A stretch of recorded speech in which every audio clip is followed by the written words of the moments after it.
संसार भर में विज्ञान के क्षेत्र में अहम योगदान दिया, जिनमें आइजैक न्यूटन का नाम सबसे पहले आता है।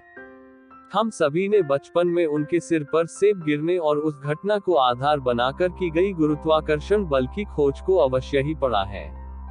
चलिए हम आइजैक न्यूटन की जीवनी, इतिहास, जीवन, परिचय, कार्य और आविष्कार यहाँ जानते हैं। महान भौतिक विज्ञान, गणित और दर्शन के ज्ञाता सर आइजैक न्यूटन ब्रिटेन के निवासी थी। उनके जीवन की सबसे बड़ी देन गुरुत्वाकर्षण बल की खोज एवं गुरुत्व नियम है। वर्ष 1687 में उनके द्वारा प्रकाशित फिलोसोफी नेचुरलिस प्रिंसिपिया मैथमेटिका पुस्तक विज्ञान की सबसे महत्वपूर्ण पुस्तकों में गिनी जाती है।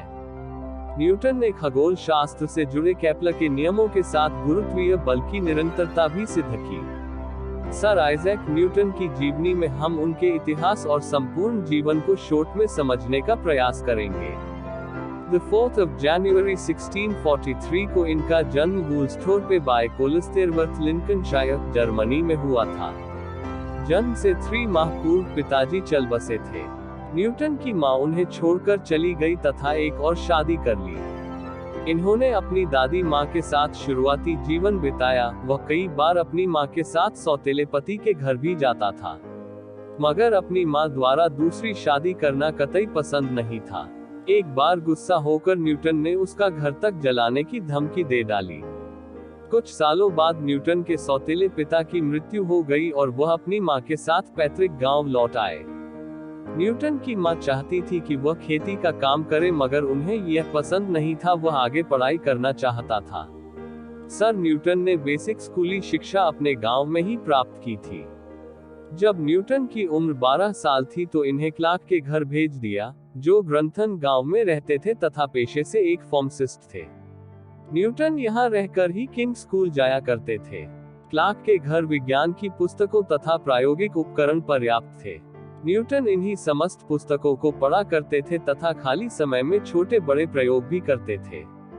उस फार्मासिस्ट क्लार्क की बेटी न्यूटन की एक अच्छी बचपन की दोस्त थी।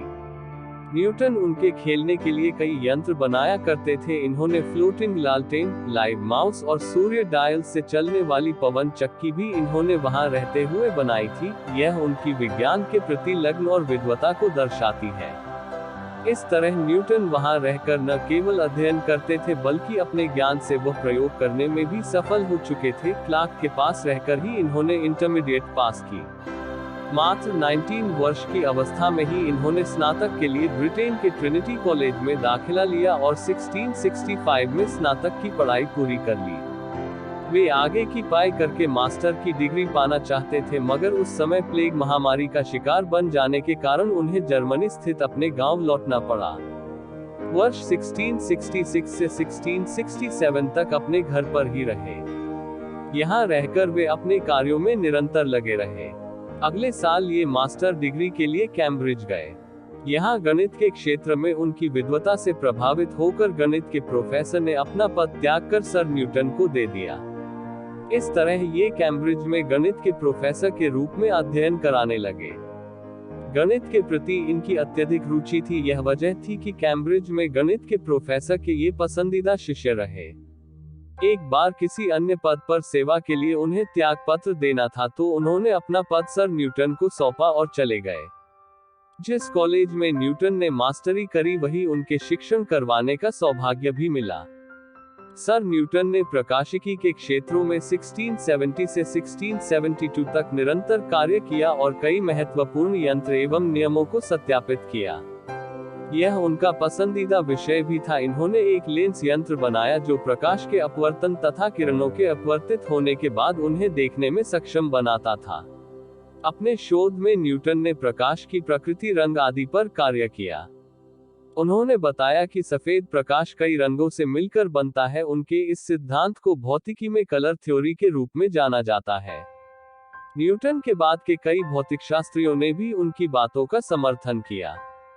1704 में उन्होंने ऑप्टिक्स प्रकाश के शोध में बताया कि प्रकाश बेहद छोटे छोटे कणों से मिलकर बना है, मगर द्रव पदार्थ सामान्य आकार के कणों से बनते हैं।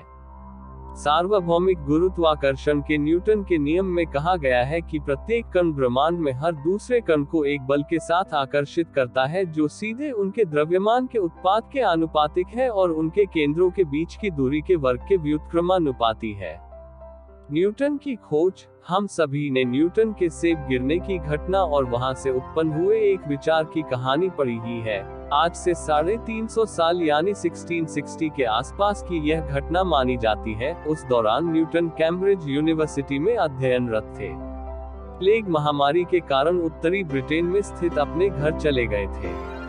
विलियम स्टुटली, जिन्होंने सर आइजक न्यूटन की जीवनी लिखी है, वे कहते थे, बसंत के दिन थे हमेशा की तरह, उस दिन भी न्यूटन किन्हीं विचारों में उलझे सेब के पेड़ के नीचे बैठे थे।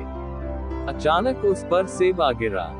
बस इस घटना ने उनके जेहन में कई सवाल खड़े कर दिए। ये सेब सीधा ही क्यों आया, आधा तिरछा या ऊपर क्यों नहीं गया? मतलब धरती में ही ऐसी कोई शक्ति है जो इसे अपनी ओर खींचती है। कुछ लोग मानते हैं कि यह महज एक कहानी भर है। न्यूटन ने लोगों को गुरुत्वाकर्षण बल आसानी से समझाने के लिए इसका सहारा लिया था। सेब गिरने की इस घटना ने न्यूटन को एक नई वैज्ञानिक खोज एवं गुरुत्वाकर्षण बल की अवधारणा को विज्ञान के समक्ष रखा। उन्होंने गति के 3 नियम भी दिए। उनका महत्व कितना था इसे इस तरह भी समझ सकते हैं कि आगामी 2 सदी तक विज्ञान ने इसमें कोई सुधार भी नहीं किया। न्यूटन ने दुनिया के अंत को लेकर एक भविष्यवाणी भी की। 1704 में उन्होंने बाइबल की एक पांडुलिपि में लिखा कि संसार का अंत 2060 में होगा, न कि उससे पहले। न्यूटन ने मोशन यानी गति के 3 नियम प्रस्तुत किए। उनके द्वारा बताए ये निम्न इस प्रकार है। गति के पहले नियम को जड़त्व का नियम कहा जाता है। इसके अनुसार कोई वस्तु तभी गति करेगी जब उस पर बल लगाया जाएगा, अन्यथा वह अपने स्थिर स्वरूप में ही रहेगी। न्यूटन का दूसरा नियम संवेग का नियम है, जिसके अनुसार किसी वस्तु के संवेग में परिवर्तन की दर उसके बल के अनुक्रमानुपाती और संवेग का परिवर्तन वस्तु पर लगाए गए बल की दिशा में ही होता है। गति का तीसरा नियम क्रिया प्रतिक्रिया का नियम कहा जाता है। इस नियम के मुताबिक जितना बल वस्तु पर आरोपित किया जाता है, पुनः वस्तु भी विपरीत दिशा में उतना ही बल लगाएगी। न्यूटन ने 1665 में बिनोमियल थ्योरम अर्थात द्विपद प्रमेय प्रस्तुत किया, जिन्हें कैलकुलस के नाम से जाना गया था। साथ ही न्यूटन ने पाई के मान को निकालने का सूत्र दिया था। एक गणितज्ञ के रूप में एक नवीन विधि का इजाद किया, जिन्हें न्यूटन विधि के नाम से जाता है। परिमित अंतर का सिद्धांत, क्लासिफिकेशन और अनुक्रमणिका का उपयोग तथा इनको अपने अनुसार डिफाइन भी किया। आप शायद न जानते हो, 1701 में न्यूटन ब्रिटेन से सांसद भी चुने गए थे। उन्होंने 1705 के संसदीय चुनाव में भी महत्वपूर्ण योगदान दिया था। ये टकसाल के मास्टर भी रहे तथा एनी ने इन्हें नाइट की उपाधि से भी सम्मानित किया। न्यूटन के जीवन से जुड़े विवादों की बात की जाए तो कैलकुलस विवाद मुख्य है, जो न्यूटन और गोटफ्राइड के मध्य हुआ था।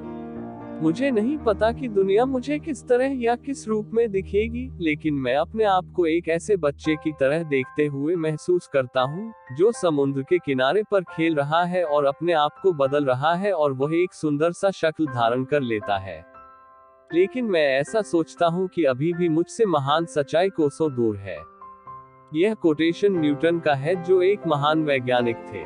The 20th of March 1727 को इनका देहांत वेस्टमिंस्टर एब्बे में हो गया था। ये ईसाईयत में विश्वास करते थे। इन्होंने बाइबल के लिए कई शोध, व्याख्या और भविष्यवाणी भी लिखी।